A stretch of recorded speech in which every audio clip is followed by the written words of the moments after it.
हक्काच्या 5 जागा आहेत त्या आम्ही लढणारच आहोत. किती जागांवर तुमचा आम्ही त्या जागा लढणारच आहोत. कदाचित एखाद दुसरी जागा आमच्या वाट्याला जास्त येऊ शकते. कोणत्या जागा आहेत? काही जाहीर करता येतील का त्या? नाही, मी जाहीर नाही करणार आता, पण ज्या आमच्या जागा आहेत त्या आम्ही 100% लढतो. मशाल चाळीसगाव, जळगाव ग्रामीण आणि पारोळे रोंडोली या 3 जागांवर राष्ट्रवादी शरद पवार गटाने पण दावा केलेला आहे. हा दावा करण्याचा प्रश्न नाहीये. प्रत्येक जो पक्ष असतो तो आपापल्या कार्यकर्त्यांशी चर्चा करतो, आपली ताकद त्या जमिनीवर किती आहे त्याचं असेसमेंट करतो आणि त्यानंतर निर्णय घेतो. आणि आम्ही एकत्र बसून त्याच्यावरती चर्चा करतो आणि निर्णय घेतो. पण काही ठिकाणी परिस्थिती अशी आहे की ज्या ठिकाणी तुमचा दावा आहे तिथे तुमची ताकद आता या घडीला तरी कमी दिसते, काही ठिकाणी त्यांची ताकद कमी दिसते, बंडखोरी होऊ शकते. ते मला असं वाटत नाही.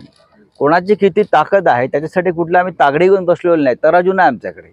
आम्ही एकत्र बसू आणि जो जिथे जिंकेल त्याच्यासाठी जागा सुटली जाईल.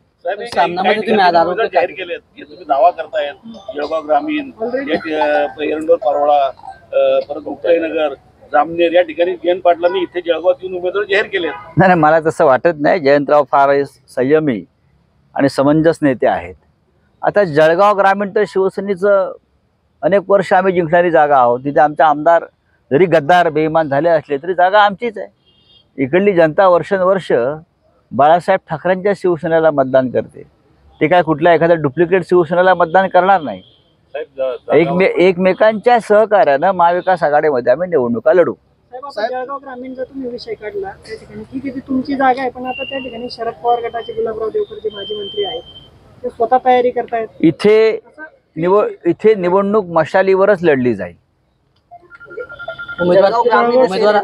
इथे मशालच लढा देईल एवढंच सांगतो मी. सतीश अण्णा असतील, ज्या ठिकाणी तुमचा बालेकिल्ला होता त्या जागांवर म्हणजे शरद चंद्रजी पवार गटाकडून नाही, एक लक्षात घ्या की आता पवार साहेबांचे सुद्धा अनेक लोक सोडून गेले, नेते सोडून गेले, पण खालची जनता शरद पवार साहेबांबरोबर आहे.